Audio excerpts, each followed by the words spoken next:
Salut amis madrilènes, on est parti aujourd'hui pour la vidéo avant-match consacrée donc à cette rencontre de Liga ce soir au Bernabéu entre le Real et son voisin, le club de Retafe. On rappelle tout de même que c'est un derby, match à 21h les amis. On se retrouvera nous ce soir aux alentours je pense de 23h15 pour un débrief de cette rencontre. Au programme évidemment aujourd'hui quelques petites informations sur l'état physique de certains joueurs madrilènes et quelques déclarations et notamment aussi une information mercato en ce qui concerne l'avenir d'Eden Hazard. On va démarrer les amis avec les deux unes des quotidiens madrilènes, Marca et AS. Marca qui titre El Reencuentro, potentiellement une nouvelle rencontre ce soir entre Gareth Bale et le public du Bernabéu. Alors pour ceux qui ne le savent pas, Gareth Bale n'a plus joué au Bernabéu depuis février 2020, donc c'est quand même quelque chose d'assez incroyable et il se pourrait que ce soir Gareth Bale obtienne des minutes face à Retafe, pardon. En ce qui concerne le quotidien AS, duel de buteurs. Ce soir, on retrouvera normalement Karim Benzema face à Enes Unal. Ce sont tout simplement les deux meilleurs buteurs de la Liga. Karim, évidemment, est le Pichichi du championnat. Enes Unal est le deuxième meilleur buteur de la Liga. Il est à égalité avec notamment aussi Vinicius Junior. Je crois qu'ils sont 3 ou 4 à avoir inscrit 14 buts cette saison.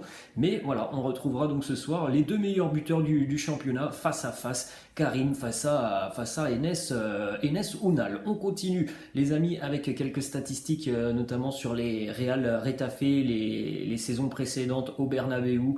C'est une mission très compliquée pour Retafe de s'imposer au Bernabéu. Regardez, les 5 derniers résultats sont positifs pour le Real à domicile. À chaque fois, ça se termine par une victoire face aux voisins de Retafe. 2-0, 6-0, 1-0, 2-0, 3-1. Retafe n'a plus marqué au Bernabéu depuis 4 ans maintenant. Et puis, on continue, les amis, tout de même, avec une autre statistique sur Retafe cette année à l'extérieur. C'est tout simplement l'une des plus mauvaises équipes à l'extérieur en Liga. On est quasiment à la fin du championnat et Retafe ne s'est toujours pas imposé, ne serait-ce qu'une seule fois à l'extérieur en championnat. Il y a eu 7 nuls pour Retafe à l'extérieur, mais aucune victoire pour les hommes de Quique Sanchez Flores. Donc c'est dire aussi la mission qui attend Retafe ce soir du côté du Bernabéu. Ça semble déjà quand même très très mal parti pour cette équipe qui, hors de ses bases, est en énorme difficulté. On regarde tout de même les amis les dernières rencontres de Retafe depuis tout simplement la victoire face au Real Madrid en début d'année 2022. Eh bien Retafe n'a perdu que 3 matchs en 4 mois donc en Liga. Bon, les 3 évidemment sont à l'extérieur. On en a parlé hier à domicile. C'est une équipe qui est tout de même très à l'aise. À l'extérieur, voilà, c'est beaucoup plus compliqué. Aucune victoire cette saison. Et sur cette année 2022, 3 défaites à l'extérieur pour Retafe, notamment face à des gros clients, Séville et l'Atlético Madrid. Et puis très récemment aussi une défaite il y a quelques semaines. Bon, c'était face à l'Espagnol Barcelone. Mais Retafe est une équipe qui voyage très très mal en général. On enchaîne les amis avec quelques infos sur l'entraînement de la veille côté madrilène. On dénote 2 absences hier à l'entraînement et évidemment Eden Hazard qui est en phase de récupération après son opération il y a quelques jours et il s'est entraîné dans le gymnase tout comme Ferland Mendy qui pourtant était présent face à Chelsea. Ferland Mendy qui était tout simplement fatigué. Voilà les mots de Carlo Ancelotti hier. Donc voilà, c'est encore une fois aussi un point d'interrogation, la présence ou non de Ferland Mendy ce soir face à Retafe. On jette un coup d'œil les amis à la composition d'équipe probable du quotidien AS qui donc nous proposerait Marcelo côté gauche, Alaba en centrale, Militao ou Nacho, là aussi c'est un point d'interrogation, Carvajal côté droit, on devrait retrouver au milieu de terrain Kroos, Casemiro, Valverde. Et puis donc en attaque Asensio ou Rodrigo, Benzema et Vinicius. Donc on aurait potentiellement Luka Modric qui serait laissé sur le banc de touche pour se reposer. Quelques déclats de Carlo Ancelotti qui nous dit jusqu'à présent cette équipe a donné ce qu'elle pouvait donner. Jusqu'à présent cette équipe a tenu ses promesses. Nous avons atteint la dernière ligne droite en très très bonne position. Nous avons fait le gâteau. Maintenant nous devons mettre la cerise dessus. Voilà, c'est un beau résumé. Jusqu'à présent la saison madrilène est tout de même plus que réussie. On attend évidemment un titre en Liga et peut-être un titre aussi en Coupe d'Europe. Autre déclaration de Carlo Ancelotti sur l'aspect mental et psychologique de cette rencontre face à Retafe. Évidemment, cette rencontre qui est calée entre deux matchs de Champions League, c'est pas toujours facile de préparer ces rencontres. Carlo qui nous dit contre Chelsea, pas besoin d'insister sur l'aspect psychologique, seulement de la tactique. Pour ce match contre Retafe, il faut les pousser un petit peu plus pour les préparer, donner à Retafe l'importance qu'il mérite. Voilà, on l'a dit, on a regardé les statistiques, on connaît l'état des deux équipes, la forme des deux équipes. Ça semble être une mission impossible pour Retafe ce soir.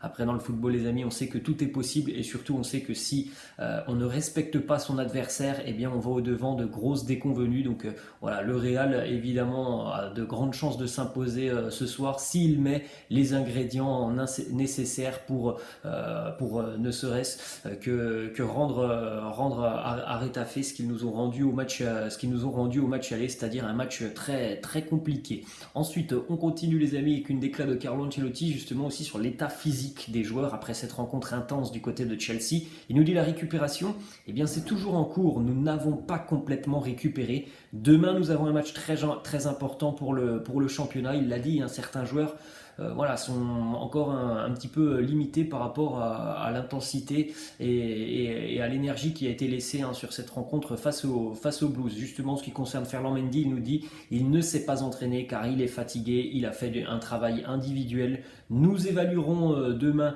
pour le match, sinon pour mardi. Luka Jovic, lui, a toujours des problèmes au niveau de la cheville. Hazard travaille pour récupérer de son opération, donc on pourrait potentiellement avoir quand même quelques petits absents à l'aube de cette rencontre face à Retafe. Eder Militao, on en a parlé hier, on sait qu'il sera suspendu pour le match face à Chelsea, mais on l'a vu en milieu de semaine face au Blues, voilà, il était assez en difficulté physiquement, donc du côté du Real aussi, on envisage potentiellement de le laisser souffler ce week-end, Eder Militao. Ensuite, une déclat de Carlo Ancelotti sur Gareth Bale. Il nous dit il est prêt à jouer, il veut bien finir au Real. Aller au Bernabeu serait mérité et juste pour lui. Il a eu des problèmes, il n'a pas forcément toujours joué ces derniers temps, mais il est entré dans l'histoire de ce club avec ses buts et ses triomphes.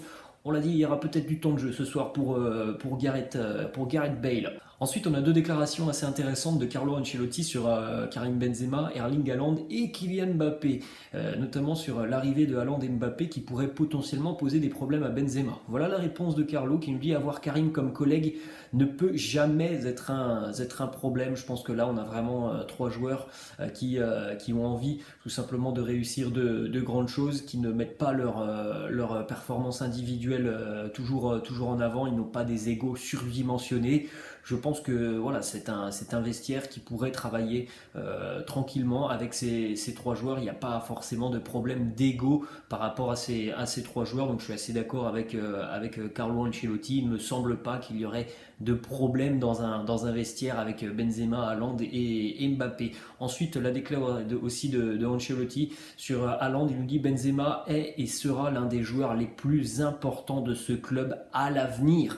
Peu importe qui sont les joueurs qui joueront avec lui. Donc voilà, on entend beaucoup de choses, les amis, sur une arrivée de Mbappé, de Haaland qui pourrait peut-être gêner Karim Benzema. N'oublions pas qu'à l'heure actuelle, le projet madrilène et l'homme du projet madrilène, c'est Karim Benzema. On ne va pas le mettre de côté parce qu'il y a l'arrivée de Mbappé ou de Erling Haaland l'été prochain. Ce sera plutôt aux deux autres joueurs de trouver leur place à côté de Karim Benzema. D'ailleurs, une petite info en ce qui concerne Benzegol, il a été choisi hier par les supporters du Real Madrid comme le joueur le plus sain du Real en 2021.